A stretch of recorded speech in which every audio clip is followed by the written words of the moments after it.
Table Talk is not your typical D&D TTRPG podcast. We are not here to run you through our whole campaign. We're here to talk about everything else in the space of Table Talk roleplay.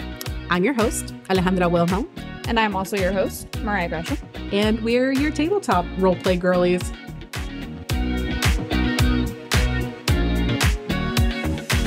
All right, and we're live. Hi. Hi. So we have another really great guest episode coming up here. We are joined by TalkingXP, otherwise Johnny. If you want to go ahead and introduce yourself a little bit and let us know any exciting stuff that you're kind of doing. I know you do. You have a lot of we literally just had a conversation about yeah having too many projects. Yep. The ADHD taking on too many projects thing is very real. It do be like that. So right now I am currently running Ravenloft Misfits, which is a Curse of Strahd actual play. We are dangerously close to episode 69, so that's going to be a celebration. Nice. Incredible. And yeah, it's a really cool podcast. Should definitely check it out. It's on Spotify, YouTube, all the good stuff. But other than that, I'm planning to do a few Candela Obscura streams where I'm going to be Lightkeeper or GMing, whatever it is. Those. And then we have another cool little thing that's going to be coming up in October where it's... I came up with a name. It's pretty funny. We're going to be doing Sliding Out of the DMs, which is we're going to take a bunch of forever DMs and bring them together to actually play. I'm not going to be running that, but we have Cal from the UK, Vote for Cal on social media. He's going to be running us through a Ghost of Saltmarsh type of one shot. So it's going to be really cool. And it's going to be spooky because it's in October. So I'm pretty excited about that. But yeah, anywhere else, it's at TalkingXP. That's pretty much it. Yeah, TalkingXP on TikTok and Instagram and all that good stuff. Yep. Those are lots of cool things you got going on. I love that. Yeah. Going to GenCon definitely kicked me into high gear on wanting, and then of course again ADHD, but yeah, seeing all these awesome people and it's a combination of a lot of things. Seeing all these really cool creators and being a part of it as well was cool, really cool. Yeah.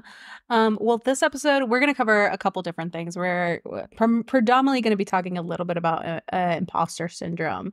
But I also would love to address you going to GenCon and what that is, and especially you're saying, being around that many other creatives in that same space is one, incredible, because it also stirs you to action, because you're now I'm inspired to do all these things and met so many cool people and networked and stuff. So yeah, please let me live vicariously through you, because I love that. Yes. Give us the GenCon rundown. See, and that's the thing, having social media, I've never been a person that takes pictures or videos or things like that. Usually, I mean, there are the times where when you take a shot with Matt Mercer, of course you're going to take a video of it. That's one thing that I will. But most of the time I haven't really been it's not something that I think of. But then there were so many people on threads that were please take pictures. I want to live vicariously through you. And then when that happened, I was like, oh yeah, I'll take pictures. I'll do videos and all that stuff. It was, I won't do it for myself, but I'll do it for other people. That's a quote. Jeez. That's right there. Too real. Yeah. I felt that in the first 5 minutes. Yeah. Already getting into it. Yeah. I'm similar. I feel I forget a lot of the time to document things. And then when someone else brings it up, then I'm oh yeah, we should do that.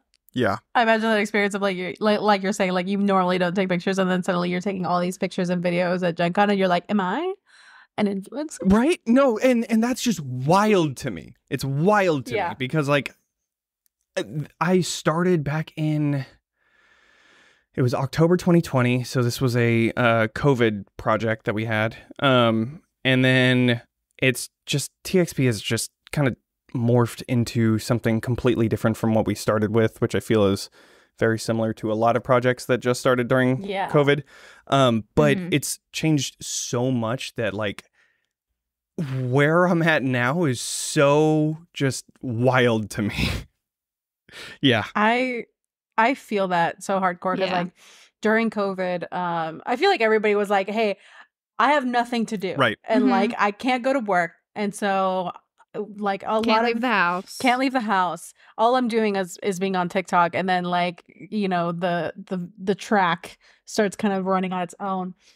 But like I had a similar experience in COVID where I was just like I had just kind of gotten back into D&D and like the bug bit me and then pandemic shit happened and I'm like, okay, cool. I have a hyperfixation and nowhere to provide an outlet. Perfect storm. Perfect storm. And like I was so new to it that I was like, I don't even know how to like even begin finding an online game, for example. So I was just like deep in the recesses of D&D TikTok. Yeah. And, you know, there's lots of great creators that have like taverns and like are role-playing stories out with each other and things like that. And I remember this guy doing one where he's like, yeah, there's lots of taverns and magic shops and cool stuff, but like nobody's done a Thieves Guild. Yeah. And I remember that video coming up and I was like, yeah, that'd be a cool idea. And like kept scrolling and then like, you know, maybe a couple days later, I see his first video where he's like role playing the interview of like you coming on to being led into the Thieves Guild.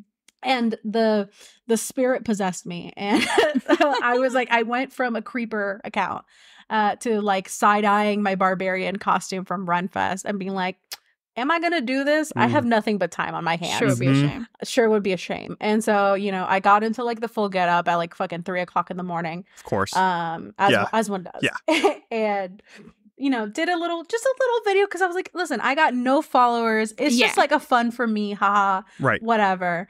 And that video blew up way more than I intended it to. And I was like, fuck. And now I have to keep going. And I have to keep going. And so you're like, suddenly there's eyes on me. And I remember it actually started on like a personal account that was tied to my socials. And like, I remember friends and family started popping in on following. God. And I was like, I don't want you to watch me do all this bullshit. So I like created a whole new account, reposted those videos, and then continued on the tag. Yeah. And that tag also went viral. And like, so my account tag? climbed with it. It was the Ocean's Pride. The Ocean's Pride. Nice. Yeah. So it was the Ocean's Pride, and like it was trending for a hot minute there because he was also like collaborating with some bigger creators as well. And like my account and like a couple other creators that hopped on early just kind of grew with it inherently because we were furthering like the story on TikTok. And he had a Discord, joined the Discord, and it was kind of like a live D&D RP world. That's so cool. And it grew to like 300 members at one point. It was crazy. And I went from like a player in that to an admin to like my TikTok account was growing and all these other things. And then like people were recognizing me at Renaissance festivals. That's and I so was cool. Like, who? I was like, who am I? Yeah. Hey, that feeds into that imposter syndrome. Oh my God. And yeah, it's wild because and like, you know, fucking friends started introducing me as like, hi, this is my friend and she has X many followers. And I'm like, please don't. I'm like, please don't do this to me. Please stop. Stop it right now. That's hilarious. Oh my God. Yeah. But like, I feel that so hard. Yeah. I mean, it's wild. Like specific, like, yeah, going into that imposter syndrome, that's one of the biggest things that I felt going to GenCon because so there was this creator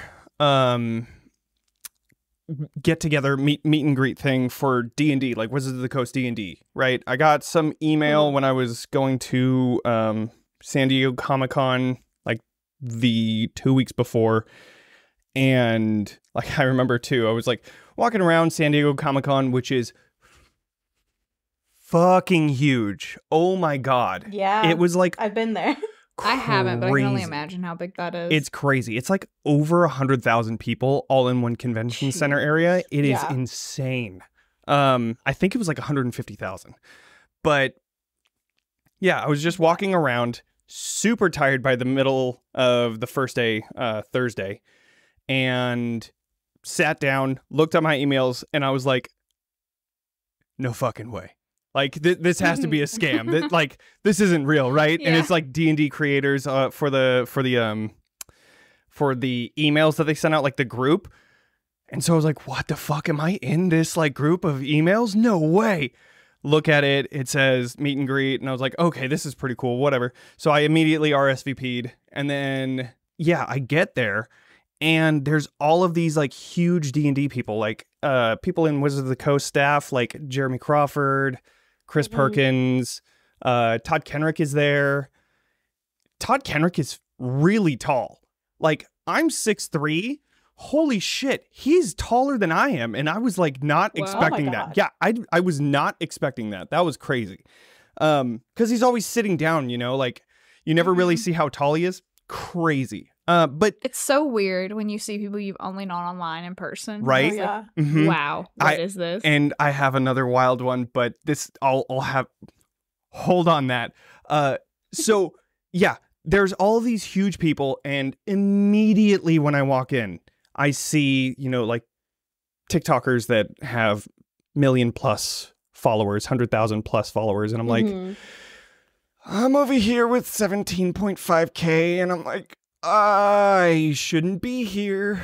Which, mind you, Which, yes, you should. That's a lot of people. Like, I remember like a while ago, I saw like there's a thing on Tumblr where it was talking about like contextualizing how many people you have, and it's like, well, if 20 people watch your thing, that's like a whole kindergarten class. Right. If 100 people do, that's like, you know, whatever. And it was saying like, oh, you could hug everyone at this level, or at this level you'd have to like make everyone cookies, like, right, to thank them. Like, just to put it into perspective, like if you were meeting every single one of your followers, that's a lot of fucking people. If I sat in Right. a room with fucking 23K people, which is like what I have on fucking TikTok, Crazy. I would hyperventilate. right, It's wild. 100%.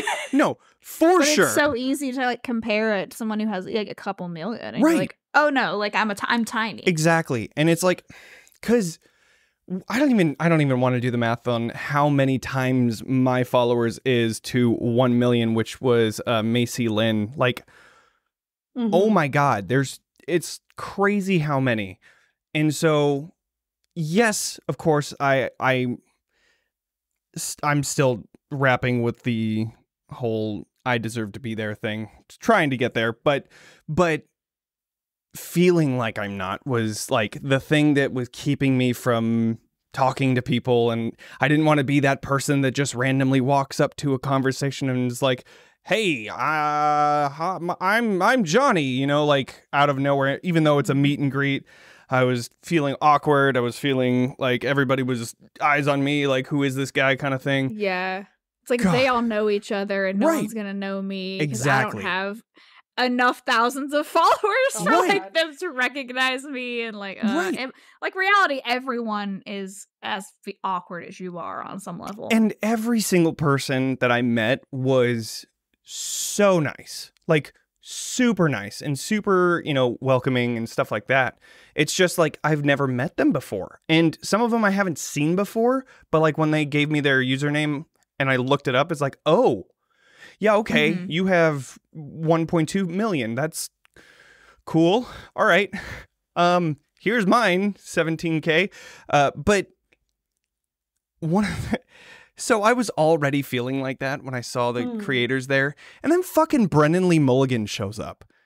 Yeah, and Jesus. you're like, cool, I'm gonna go shit my pants. Yeah, and I'm like, are you You're like, a god fucking has just kidding me? landed in this Right, room. right. And he's just like bouncing around, talking to people. He comes over and we're talking about like how we run stuff, our favorite monsters, stuff like that.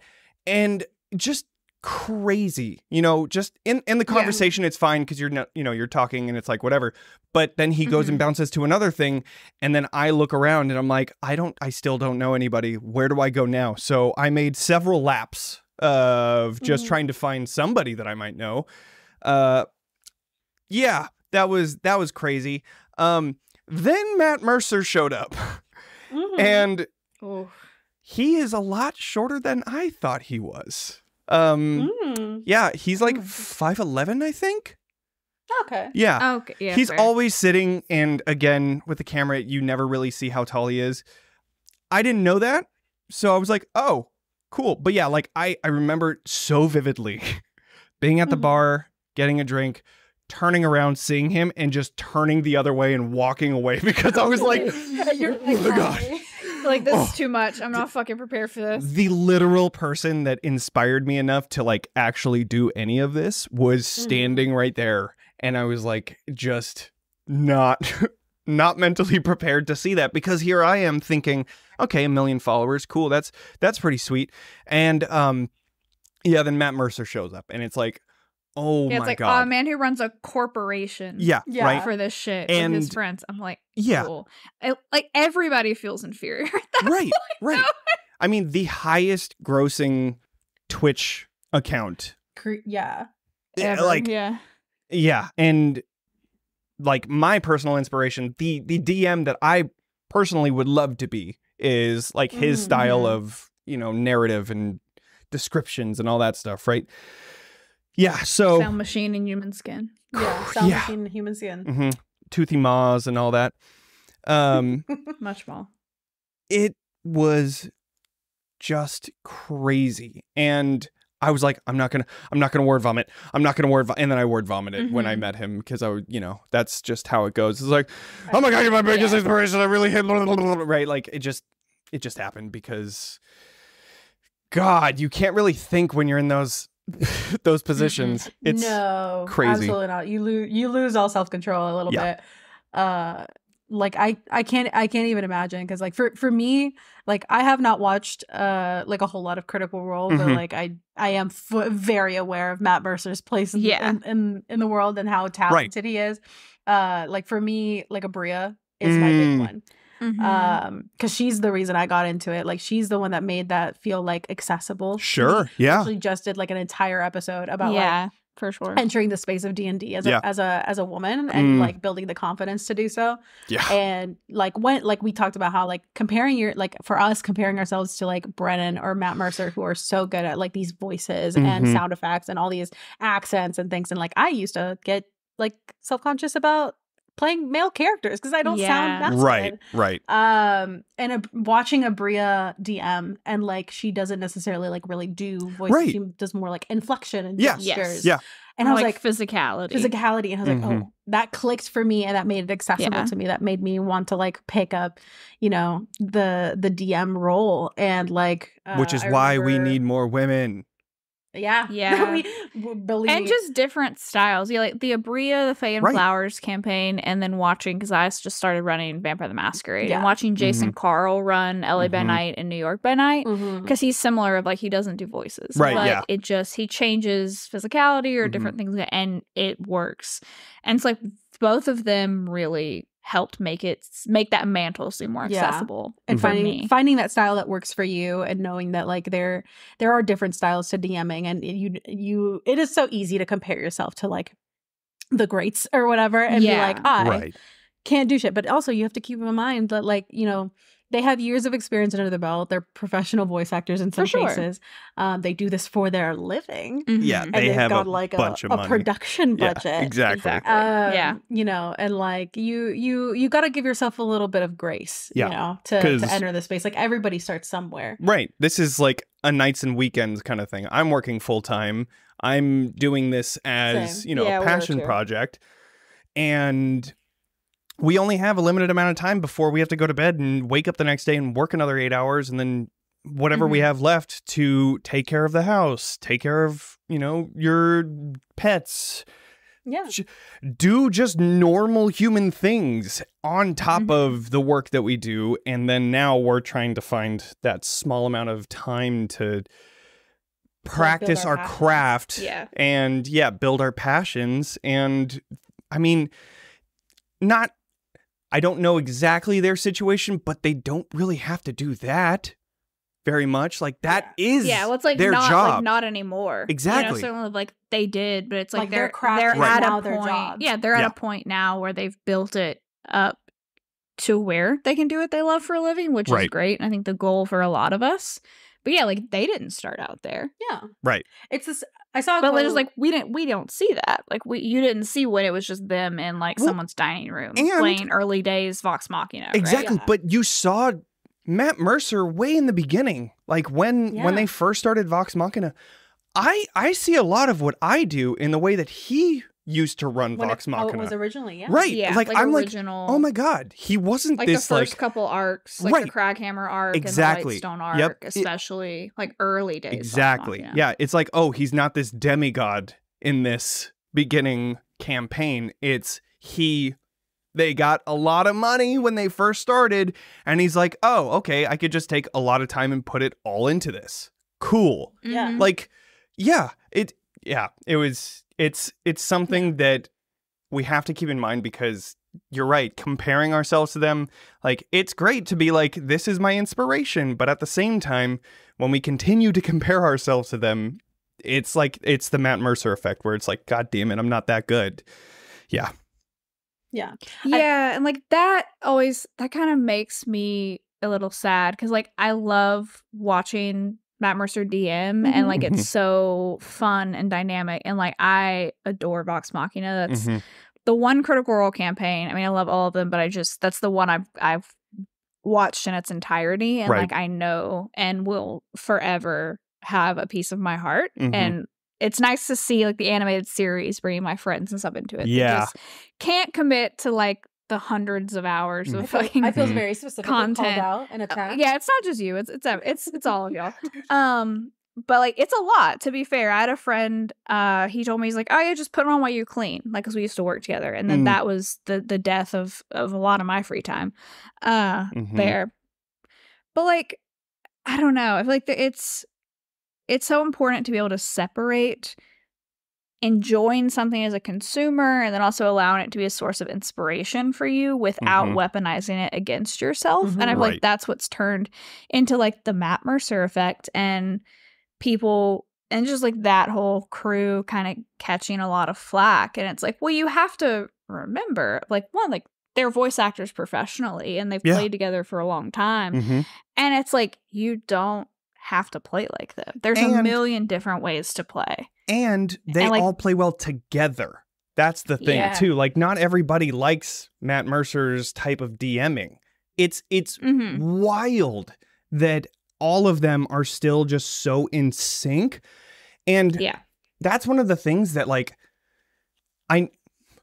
this is completely valid. Everybody is saying, like, it is a very white cast. 100%. It is. Yeah. And I think the way that they're going about it is very good. They're having one-shots every month where they're bringing on BIPOC, like, different creators and things like that. They're diversified and stuff, like similar how like Dimension 20 is doing. But yeah, no, that core cast is like, they are very a group of friends who all happen to be white. Yeah. But it's so, like, being on the other side of content creation, like actually creating content rather than consuming it, it is so hard to find a group of people that mesh that well, like, to the point where they can create something out of nothing. Like, it is so hard to find that like, I understand why everybody says that, but like, I understand why they're not trying to completely sever this group to, you know, bring other people in, because it's like, that is so rare, and that's why they're so successful, you know? And it's like, it is different. Like, the feeling and the vibe is different when it's the core cast versus when there's other people. And it's not a bad difference. No. But it's a very different, like, Ollie runs a Strixhaven campaign that it's Ollie's DM, and then it's Alyssa, Bex, and myself that are the players. And like, we're all so close and we play off each other so well that, like, I mean, the four of us can go and play in other campaigns as totally different types of characters in a totally different setting, very in sync, and still be very in sync. And like, and so having that is so precious and so rare, and it makes it so much more fun. And like, we get so much more out of that Strixhaven campaign than we do in other games, even other games that we love and adore, because we get other things out of them that are fun. We get to be murder hobos, or we get to like do dope mechanical shit or whatever. Like, every game is different, and I don't think there's any sense in comparing them. But it's like, when you find that group, once you feel that, and you can have a group of people that you can just slot in like that, it makes sense of why you would hold to that and not want to. And also, like, they are friends, like, they do like and they're friends, which is wild as well, because I mean, creating a company like that with friends must be so difficult to make those boundaries of like professionalism versus friendship, and, you know, hey, this needs to be improved, but also I'm your good friend and I think that you're awesome at the same time, you know, like, it's just crazy how they've just hit every single milestone so well. Absolutely. And like, I remember like, I either read this quote or heard it somewhere, but it was kind of like the idea of like, a content creator with 1 million followers will never think that your first video is cringy. Right. And because like they've done it. Yeah. And like I like that. The people that find you cringy, or they might leave like negative commentaries, or maybe not be especially receptive to the content that you make. It's either not for you. It's not for them, or they're people that would never do that themselves. And they have no idea what the process is. Yeah. Exactly.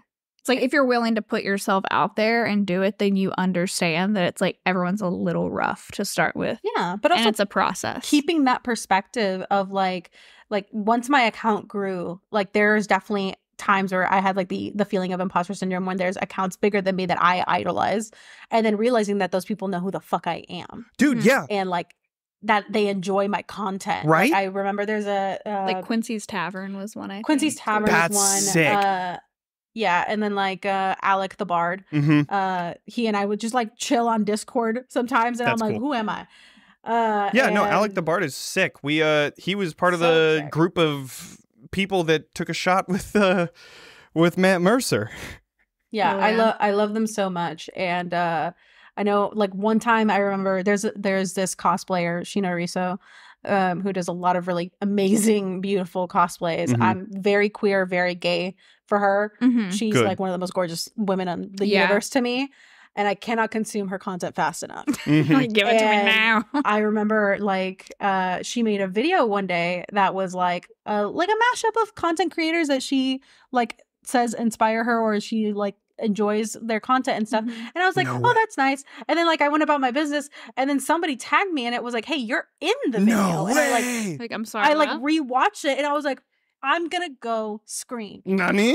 Just Because I was like, what? Like, I'm gonna put myself back in the closet and be That is extremely so- gay for a second Yeah. and come back out. And That it was is just like awesome. it was so strange to me. But then also on the same note, like me having my account and then interacting with smaller creators who had like a similar perspective to like me looking up. There's also people looking up at me, and me having that perspective of like I'm just a girl. Like, I'm just out I'm here. just bebopping in my room. Yep.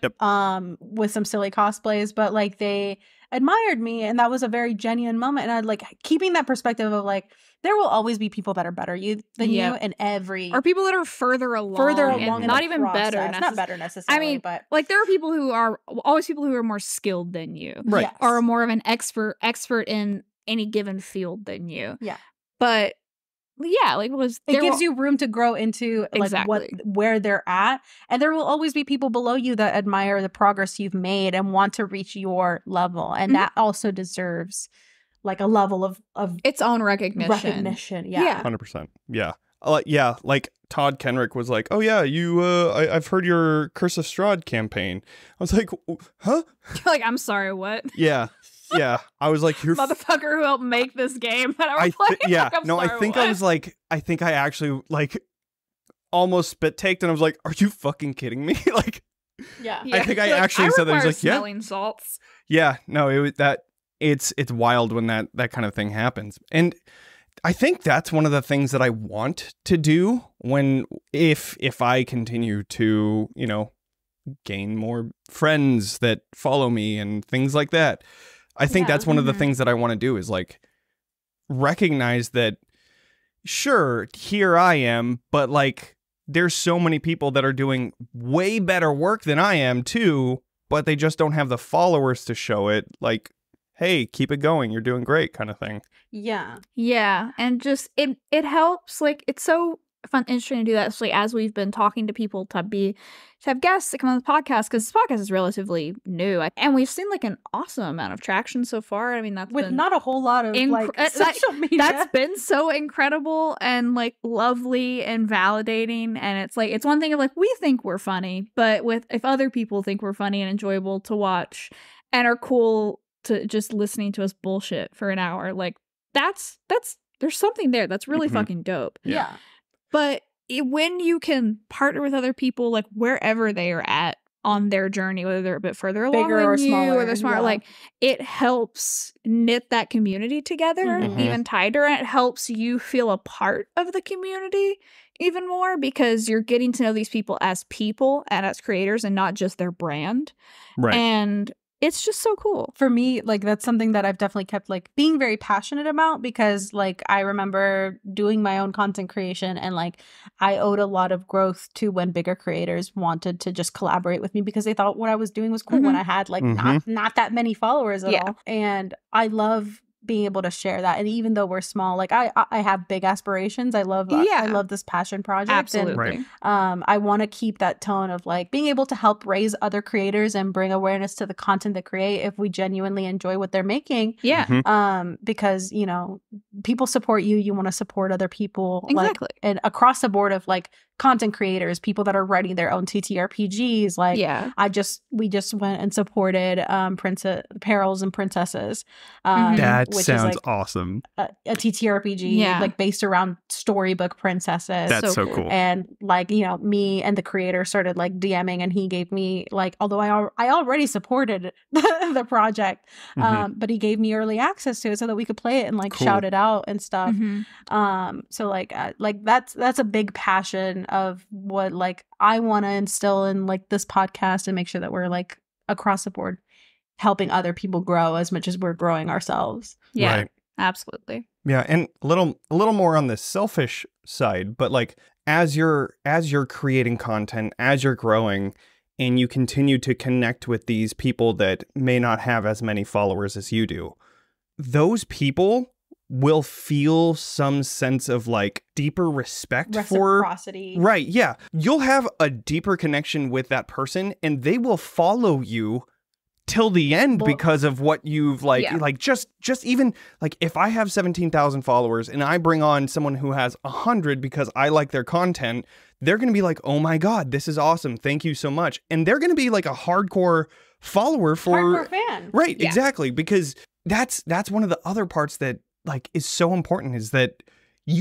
this whole network thing is literally a network where you're meeting people and learning who they are and what they do and playing their TTRPGs because they're fun and all of that you can't just make content and then not give back, you know? Yeah. Right, for sure. You can't just exist in a void. I mean, you can attempt to, but I think you lose and you miss out on a lot of what's awesome and enjoyable and beautiful about this field. And I was thinking it's interesting because, like, there's a lot of conversations around, like, parasocial relationships and all of that. And by staying open and active and, like, seeking out those genuine moments of connection, you can take those things that, like, maybe it was more of a parasocial relationship where you were just a fan of somebody and you just saw what their public face, but then, like, you can get to know them as a person. Like, yeah, you can take a shot with Matt Mercer or have a conversation about fucking Beholders with Brandon Lee Mulligan, which is wacky. I know. And then, like, he's more of a real person now. Yeah. Right. And if I can put my marketing hat on, because I do that as a profession. Do it. Same. That's my real girl. I'm just more job. of a word hoe. Yeah. You're a word hoe. I'm a content hoe. But I mean, like, kind of touching on that basis, like, there is a real concept of there's a difference between building a loyal following and building a following that's just based on, like, a number. Yes. And, like, you know, you often have, I can say this pretty honestly, like, a lot of my content, especially early, was, like, very thirst trappy. And so a lot of those followers are just, you know, horny men. It was quarantine. Times were rough. We all needed validation. Times were rough, and I needed validation. Hey, there ain't anything wrong with being horny. There's something wrong with thinking that they're just a piece of meat. That's the thing. Yeah. There's a difference. Exactly. But I will say, like, for example, like, that doesn't necessarily mean I have a loyal following, because like, when my content started to shift towards more, like, my actual passions, or things that did not feature my two beautiful personalities, right? Like, you know, I definitely saw, like, a drop in viewers or, like, engagement and things like that. But I started working more towards the content that I'm actually passionate about, and, you know, the engagement eventually started to pick up as I slowly started to find my people and build the rest of my following on people that genuinely enjoy that content. And like, it's important to stick true to what you are actually passionate about, because although your growth may not be as quick, you will build a much loyal following that will actually show up for you when you make content and engage with it and share it and help you grow, rather than people that are like just following you for one reason, and whenever they get bored of you, they're not going to engage with your content. It's so easy when you're trying to make a career out of this, I think, to worry and like nitpick and like, oh my god, is my engagement dropping on certain videos and not on others, and pander to trends and try to like fawn response and warp yourself into whatever you think your viewers want to see, so that you will be more palatable or more easy to acceptable, or like more people reach a wider audience or whatever. And it's like, well, you're actually better to be authentic, because people can unconsciously tell that always. And then the people who actually watch you, and if you have a small core following that's legit into you, it's like you said, like that is more powerful. That's worth more than several thousand followers. Exactly. Who are not going to engage with you. Exactly. Yeah. So couple things, because all of that was great. B. Dave Walters talks about a book that he follows, or like not really even a book. It's more of just like an idea, where it's called 1,000 Loyal Followers. You can have 1 million followers that don't really engage with your content, but as long as you have those 1,000 followers that always engage, always buy your products, always think that, always talk about you, things like that, those are the people that are funding you going forward. Those are the people that you want to focus on, not the rest of the million that, are liking your post and moving on.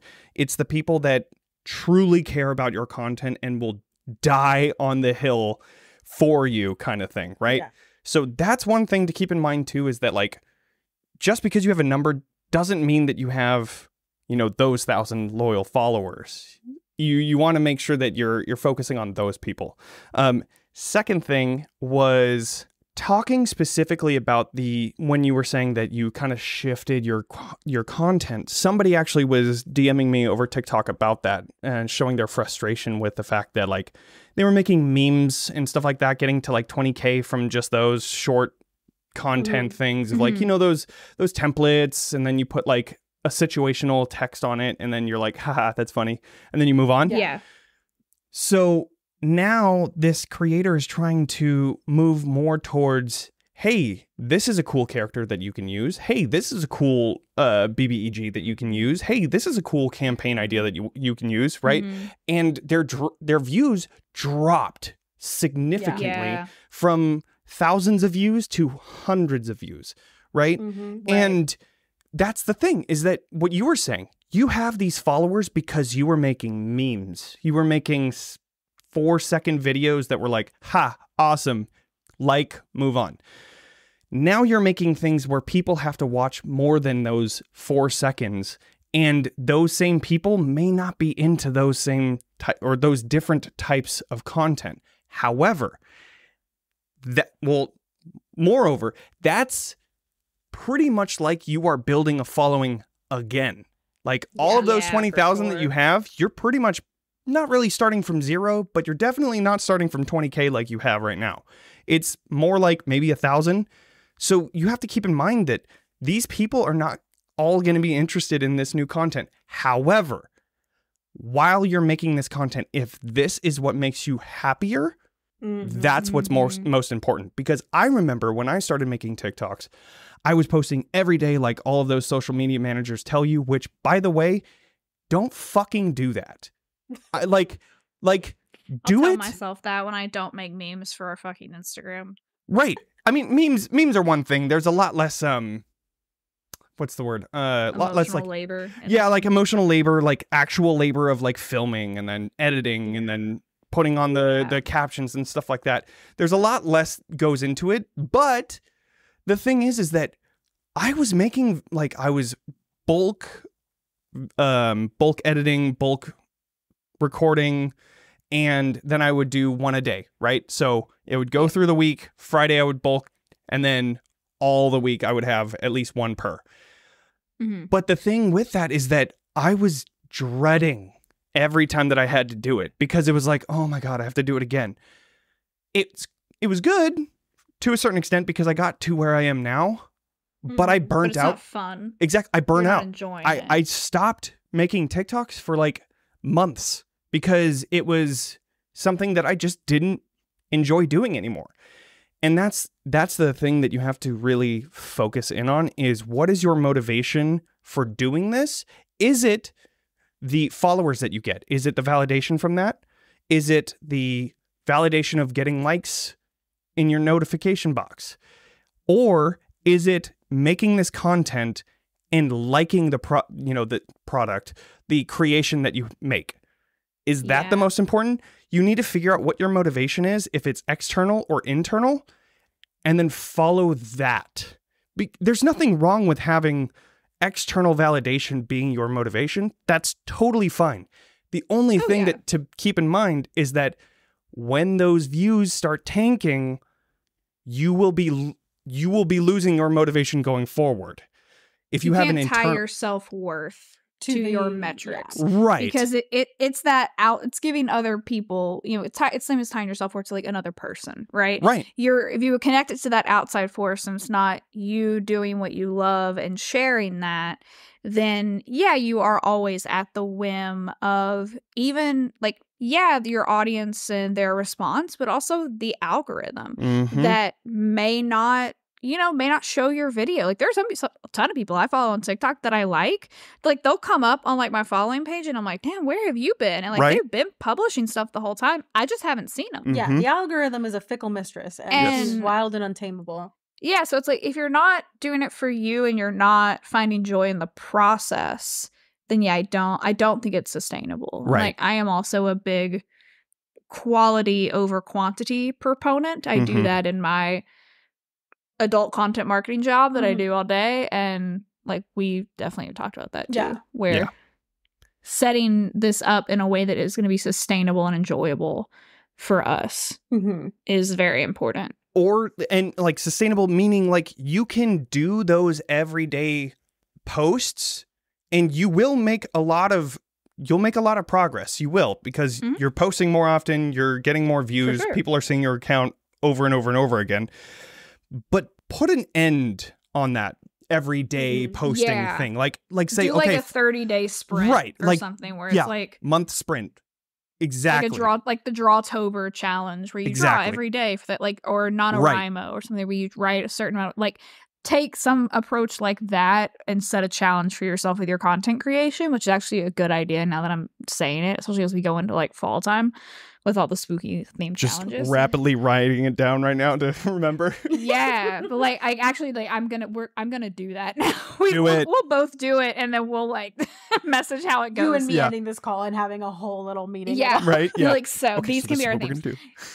Yeah, but like no, for real, like that's because like you said, it has an end date. It's not, I'm doing this at a breakneck speed in perpetuity. Yep. That's not gonna work. I can think about when I was doing like my consistent content creation, and mind you, I was doing this during quarantine when I did not have a fucking day job. That was that was a liminal space. Yeah, so I was literally, I think I was filming every week. I would pick a day of the week, and I would spend like an hour to 2 hours getting into cosplay, which was a whole fucking process in and of itself. Yeah, and you kind of have the bulk. Until, like, you kind of have to do it for that. Yeah, and like film it until 3 a.m. I bulk film content. Like I would knock out like 60 to 80 videos. Yeah. And I'm like, cool, I'm set. Yeah, no, it was ridiculous. But I mean, but you get into cosplay, you're like, I gotta take advantage. You're like, I gotta take advantage of this because no, unlace this corset. Right. Yeah. I can't breathe for like 6 hours and it's fine. But that was like I would job. bulk batch that content and then I'm like, cool, I'm good for the next like 3 weeks. And then like the week that I'm like running out of cons, I'm like, oh shit. And I'm like really going through like I'm desperately looking through the dregs of your like drafts. What I've kind of left. Yeah. Like that I was like, this was not super good. You're like, and man, I did that filter one time at 4 a.m. Does that count? Can I use her? Yeah. They said what what kind of animal I am? Do you think that, like, do you think they'll consume that? No. And like eventually I did start dreading that, like that week that I was like, I have to get cosplay, I have to do this and that. And on top of that, I was like managing a fucking 300-person Discord because I was like an admin like 24/7, and that was exhausting emotionally in its own right. Because I joined that Discord later after you'd been in it for a few months, and like it was so fun, but like my job went remote, so it's like I was still, and I had I was doing like business analysts, more techie shit at that point. So like I still had to do that all day, and so it was hard enough to be in the server where I was like, I just want to role play my fucking drow assassin bitch in doing fuck shit in this server, and I tried to make a couple and I did make some, and I liked them, but I also have figured out like I am not someone who likes to be glued to my phone and like my social media feeds all the time. And I like to have a degree of separation, I think, from that. Like I like sharing stuff, and I definitely go in spurts where I'm like, I'm on a photography kick, and I'm like taking pictures of the fucking sky like a white woman and putting that shit out there. I edit them well, they're done well. Sure. Like, was that one Bo Burnham song a call out of me? Yeah. Do I have yearly pics of me in the pumpkin patch? You bet your ass I do. That's a family tradition. And they're good. But like, you know, I'm fully off topic. You're good. We've been off topic the whole time. I did what you did, and now I've like forgotten where I was going with that. Of just like finding that balance is so important. And like I realized early, I think we probably can't remember if we had conversations about this, but like it was a very eye-opening. I think like, damn, that is intensive. Like that amount of filming that you were doing. And it is intensive, and it was burning me out. And then once I like finally got a job after like quarantine calmed down, I was like, oh, the life work balance and content creation is taking a dip. And it's very important to keep in mind like what is content that you can regularly produce at a sustainable pace is the key word. Because there's high production, there's mid, and then there's like low production stuff. A lot of low production stuff does well on TikTok. And understanding that like not everything has to be a crazy level of production. BAFTA Film Fest level. But understand where that lines with you. Or like if you do want to do high production projects, maybe like sort it out for like later, like one specific point in the month that you're like, I'm going to dedicate this day or this weekend to making high production content. But the rest of the month, you're like, I'm just chilling back and making low production, like casual content, and like, you know, sprinkling it in where you want, as long as it's always still falling like, in line with your brand and your passion and what you're trying to build. Or you share less, like you post less often. And I mean, like, is that like the social media managers, I say that like I don't also do some social media at my job and work very closely with ours. Like that's like me am marketing social media bitch.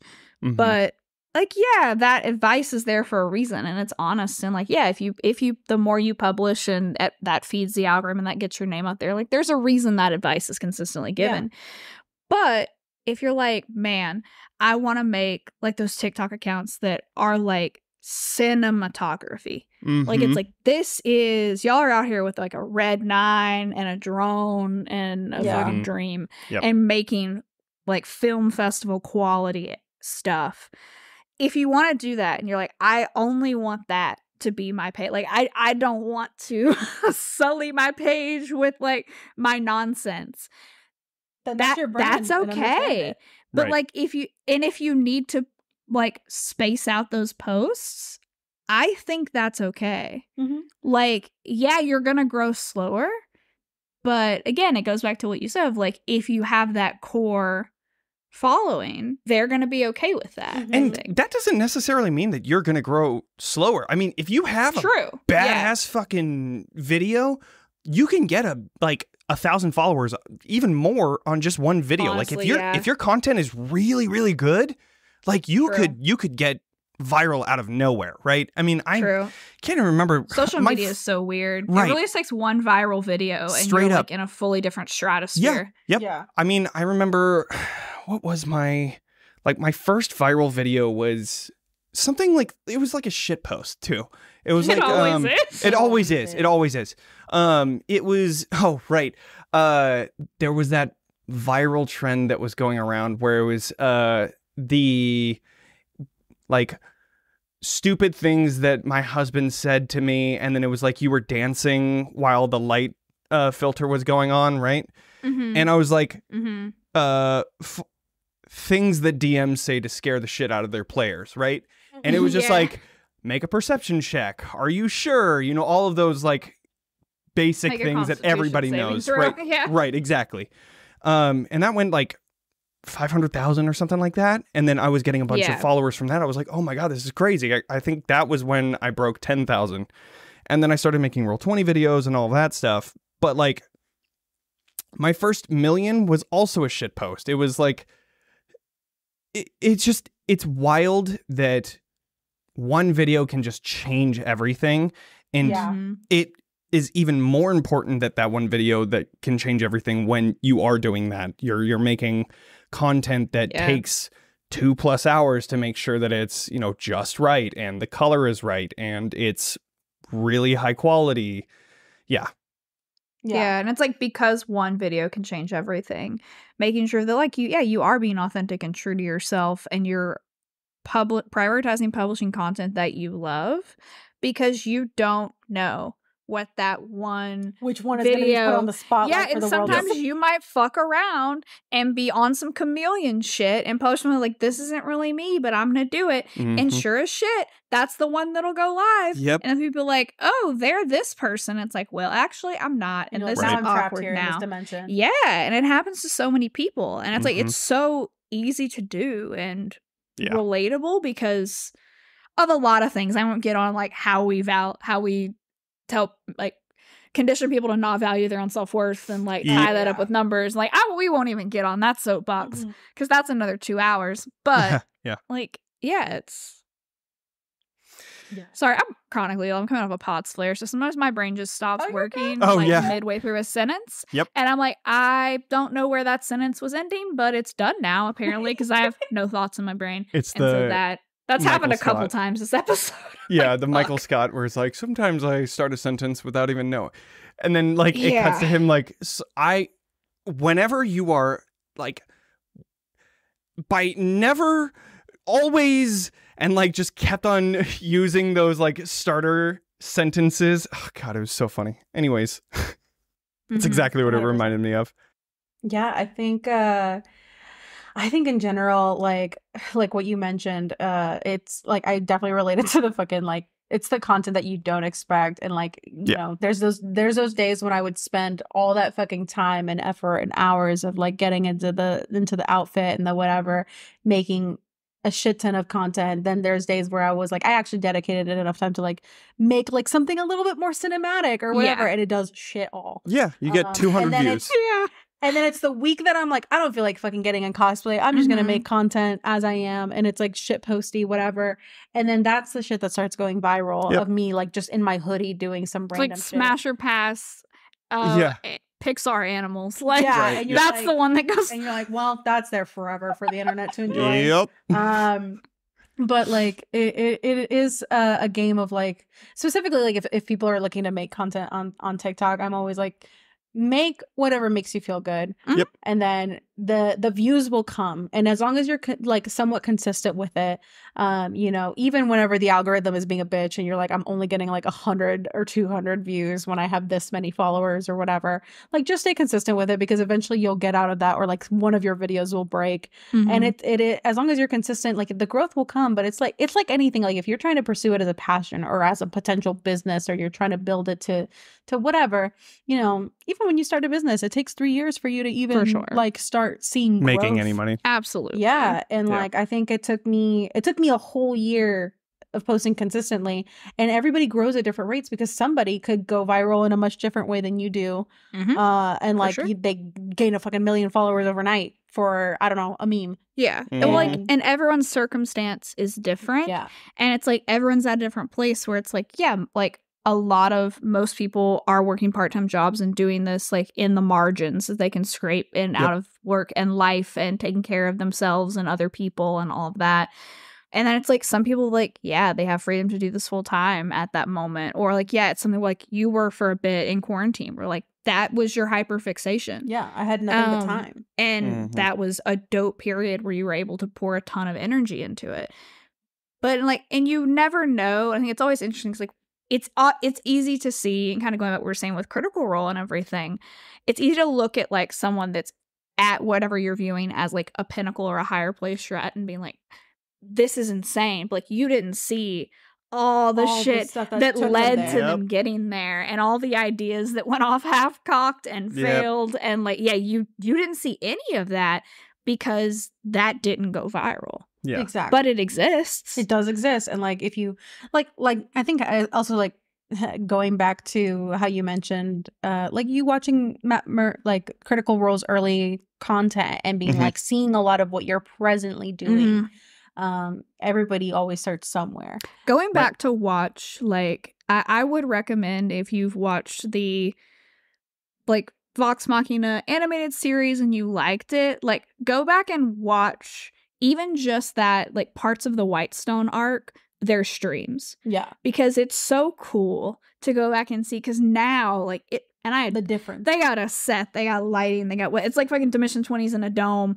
It's like they have a whole set, but it's like it's so much different, and it's so much more like what our experiences with TTRPG looks like. Right. Exactly. And that's really cool and really refreshing to see. And they're you could see their hiccups that they have with like audio and video, and how they're just fumbling to get stuff set and ready. And that was like not a studio, but like a studio. You know, Geek and Sundry was like they made content and they were hiccuping on their very beginning. I mean, they just had views because they had a bunch of nerdy ass voice actors that like to play D&D. But yeah, no, like it's super humbling, I guess, to see like all of them, even them, making huge mistakes in the very beginning. Like some of their episodes just cut off out of nowhere, and we just don't know what happened during those breaks. It just happens. It happens, and it's like they're not immune to those either. Like they had them. Now they are, because they know what they're doing. But you know. And they have like, there's a whole crew making sure that ship runs well oiled. Yes. And like that every lantern and flickering candle is in place, and like they've earned that because they've gotten to that point. Yeah. But yeah, like it's always funny to me, like when you go back and listen to like the Vox Machina like podcast or recordings, like they started recording, they had been playing Vox Machina as like Pathfinder, and then Matt converted it over to 5e, and when they started streaming it on Geek and Sundry, so the first arc just fucking starts. Like they have that like intro episode where it intros all the characters and kind of tells you their names and a little bit about them. And then that second episode, you were the most in medias res you've ever been, because it just starts and you're like, wait, who the fuck are these people? Where are we at? And like, you don't know. Yeah. And that is, I love that it's still like that, and that they never tried to go back. Like, it's just because that's real, right? Yeah. And nobody really cares. Like, nobody cares if all of your audio is perfect, or if you never, it's not that you can never make a mistake. Like, the people who enjoy watching your content are going to enjoy it and allow you to be a human. You got to find your positive buyers in this market, man. Exactly. Yeah, I'm saying all of this stuff, but yet I'm still making sure that my content is all perfect and well, I mean, we're all hypocrites to an extent, but like we're working on it. Progress over perfection. Yeah, we're still flawed humans, but I also feel you. Like sometimes I listen back to our audios and stuff, and if there's like even like a split second of something, I'm like, oh my god, I want to. Oh yeah. Yeah. Oh yeah. Yeah. Our first episodes in Ravenloft Misfits has background noise and stuff like that, and I don't have the original files from that. My friend does, and I've been trying to get it, but I don't have them. And so I can't go back and fix it, and it drives me fucking crazy, because those are the first episodes that everybody listens to. And I'm like, oh, I want to take it out so that it's, but we're still getting like a bunch of people that are saying, hey, I love the campaign, yada, yada, yada. And it's like, okay, so maybe it doesn't matter that much. It's a matter of keeping perspective that like, one, we will always be more hypercritical of our content than anybody else ever will be, because we have passion for it and are also looking for those like specific things, whereas other people might not even perceive it. But then also it's like it's easier said than done, but you also need to give yourself grace and room to grow, because nobody comes out fully formed a professional in their respective field. Absolutely there is like, you can only learn through experience, and like, yeah, you have that experience with that episode, but now you know, and like for future episodes, you know, you make sure you have those backups, and like you need those lessons to grow and to advance, and like one day like that's gonna be not even in your forefront of your mind as far as the content that you create. And like, I'm our primary editor for our podcasts, unless I'm like on death's door, and then we'll pull the episode together like a couple weeks ago. But it helps me a lot because I edit for a living. I edit a lot of other people's stuff so I have gotten, and I've always been good at going through things unemotionally with red tape. And then also over the last like years that I've been at my job now, figuring out like, when is it at a point where it's fine? Yeah. And that you can just put it out and it doesn't really fucking matter anymore. And because that is so vital, because I used to have such a huge problem, and I still do in some aspects. Like if I draw or paint anything, like I will hoard that like a dragon until I don't hate it, which is probably never. But because even when you release it, you're like, ah, shit, I didn't notice that, and then you start focusing on it. With almost everything else, I'm like, you can't live in that analysis paralysis state forever. Or like you do what you can do, you clean it up, and then you send it out the fucking door, and it is what it is. Yeah. Yep. Like, and yeah, if you're good creating good content and you're good at your job and you can edit, then what goes out the door is a good product. Yeah. But you gotta learn to let it go. Exactly. And you have to learn how to get to that point too, by making those mistakes. 100%. Yeah. Well, we're nearing our time for the end of the episode, but this was so great. Thank you so much. Of course. Awesome. For the conversation, for letting us live vicariously through you.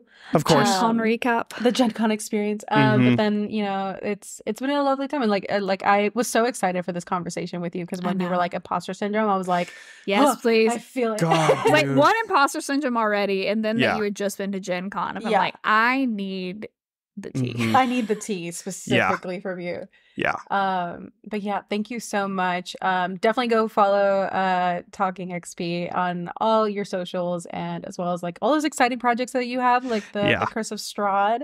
I'm particularly going to tune into, because we've missed our Ravenloft Curse of Strahd campaign so much, so we might consume you voraciously. Yeah, do it. I think I'm going to binge the hell out of that. I'm very excited. I do a lot of homebrew. I follow a lot of Mandy Mod homebrew stuff, which I change on my own to what I like. But if you're running Curse of Strahd, check out Mandy Mod on Reddit. Fucking incredible. But just Google that real quick. Yeah, do it. But yeah, I took one of the things that she said and made Curse of Strahd a 15th level campaign rather than a 10. So it's Curse of Strahd needed to be harder.